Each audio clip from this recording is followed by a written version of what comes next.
Hello বন্ধুরা, আশা করি তোমরা সবাই ভালো আছো আর আমিও ভালো আছি। তো আজকে তোমাদেরকে বানিয়ে দেখাবো ঢোকলা। তো ঢোকলাটা সম্পূর্ণ রেডিমেড, তো তোমাদেরকে বানিয়ে দেখাচ্ছি, তোমরা পাশে থাকো।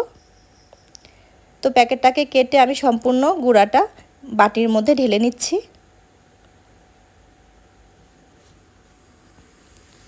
এই যে দেখো, সম্পূর্ণ উপকরণটা নিয়ে নিলাম। তো এখন এর মধ্যে অল্প পরিমাণে জল অ্যাড করব। তো জলটা আমি প্রথমে অল্প দেব, তারপর কম বেশি লাগলে আমি সেটা মেপে দিয়ে দেব। আস্তে আস্তে ভালো করে মেশাবো। তো ব্যাটারটার মধ্যে আরেকটু সামান্য পরিমাণ জল দিয়ে দিচ্ছি, যাতে কোনো লাম্পস না থাকে। ভালো করে মেশাতে হবে। তো এখন ব্যাটারটার মধ্যে সামান্য পরিমাণ তেল অ্যাড করে দিলাম। তেলটাকেও ভালো করে মিশিয়ে নিচ্ছি। তো আমরা সাদা তেলটা ইউজ করব।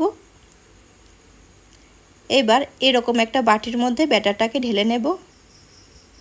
তারপর আমি একটা নিয়ে নিলাম বাটার পেপার, গোল করে কেটে। এখন বাটিটার মধ্যে সামান্য পরিমাণ তেল দিয়ে দিচ্ছি। তো আমরা সবসময় সাদা তেলটা ইউজ করার চেষ্টা করব। লাল তেলটা দিলে একটা গন্ধ হয়ে থাকে, তাই আমরা সাদা তেলটা ইউজ করব। তো বাটার পেপারটা দিয়ে দিলাম। এখন সমস্ত ব্যাটারটাকে ঢেলে দেব। এবার আস্তে আস্তে একটু চাপা দিয়ে দেব। তো আমি কড়াইটা আগে থেকে বসিয়ে রেখেছি।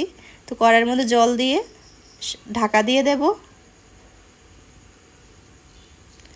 তো আমাদের 30 মিনিটের মধ্যে আমাদের ঢোকলাটা রেডি হয়ে গেছে। তো এবার ঢোকলার মধ্যে সামান্য পরিমাণ একটা ফোড়ন দেব। তো ফোড়নটা আগে রেডি করে নিচ্ছি। তো কড়াইয়ের মধ্যে সামান্য পরিমাণে তেল দিয়ে দেব। তো 2 টেবিল স্পুন দিলেই হবে। এখন এর মধ্যে সরষা দিয়ে দিলাম। তারপর এর মধ্যে 2টো কাঁচামরিচ দিয়ে দিলাম। এর মধ্যে দিয়ে দিলাম কারি পাতা। তো এটা ভালো মতন ভাজা হলে এর মধ্যে দিয়ে দেব সামান্য পরিমাণ লেবুর রস, লবণ এবং চিনি, যাতে টক ঝাল মিষ্টি লাগে, ফ্লেভারটা আসে যাতে। তো এর মধ্যে জলটা অ্যাড করে দিলাম। তো এর মধ্যে আমার ঢোকলাটা ঠান্ডা হয়ে গেছে। তো এটাকে পিস করে কেটে নেব। তো দেখতেই পাচ্ছ সামনাটা এবং নিচের জায়গাটা সম্পূর্ণটা খুব সুন্দর করে হয়েছে। তো এই যে দেখো, বরফির আকারে আমি শেপগুলিকে কেটে নিলাম।